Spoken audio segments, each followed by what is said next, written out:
मसीह में प्रिय मित्रों, आज हम मनन करने जा रहे हैं।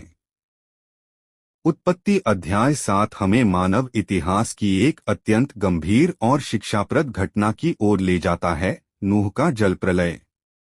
यह अध्याय केवल एक प्राकृतिक आपदा का वर्णन नहीं करता, बल्कि यह परमेश्वर की धार्मिकता, न्याय, करुणा और आज्ञाकारिता के महत्व को गहराई से प्रकट करता है। जब पृथ्वी अधर्म, हिंसा और भ्रष्टता से भर गई थी, तब परमेश्वर की दृष्टि में केवल एक ही मनुष्य धर्मी पाया गया, नूह। नूह न केवल स्वयं धर्मी था, बल्कि वह अपने पूरे परिवार सहित परमेश्वर के मार्गों पर चलता था।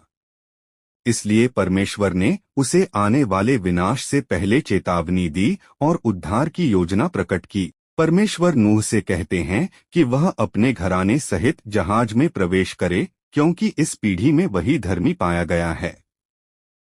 यह बात हमें सिखाती है कि परमेश्वर व्यक्तिगत जीवन को देखता है और एक व्यक्ति की धार्मिकता पूरे परिवार के लिए आशीष का कारण बन सकती है। परमेश्वर नूह को निर्देश देते हैं कि वह सब शुद्ध पशुओं के साथ साथ जोड़े और अशुद्ध पशुओं के एक एक जोड़े तथा आकाश के पक्षियों के भी जोड़े जहाज में ले जाएं, ताकि पृथ्वी पर जीवन बना रहे। यह दर्शाता है कि परमेश्वर केवल मनुष्य ही नहीं, बल्कि अपनी सारी सृष्टि की चिंता करता है। परमेश्वर यह भी बताते हैं कि 7 दिन बाद पृथ्वी पर जल प्रलय आएगा। यह 7 दिन का समय अनुग्रह और चेतावनी का समय था, मानवता के लिए अंतिम अवसर। परंतु बाइबल यह नहीं बताती कि किसी ने पश्चाताप किया।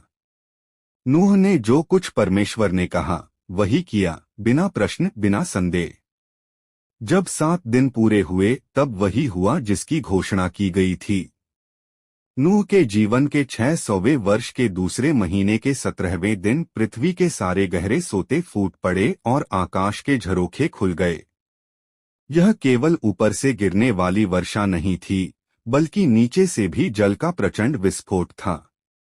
40 दिन और 40 रात लगातार वर्षा होती रही। पृथ्वी पर जल इतना बढ़ गया कि ऊंचे से ऊंचे पर्वत भी ढक गए। हर वह प्राणी जो भूमि पर सांस लेता था, मनुष्य, पशु, रेंगने वाले जीव, सब नष्ट हो गए। केवल वही बचे जो जहाज में थे, नूह, उसका परिवार और वे पशु जिन्हें परमेश्वर ने सुरक्षित रखा था। यह दृश्य केवल विनाश का नहीं, बल्कि परमेश्वर के न्याय का प्रतीक है। परमेश्वर पवित्र हैं और पाप को अनदेखा नहीं करते। परंतु इसी अध्याय में हमें परमेश्वर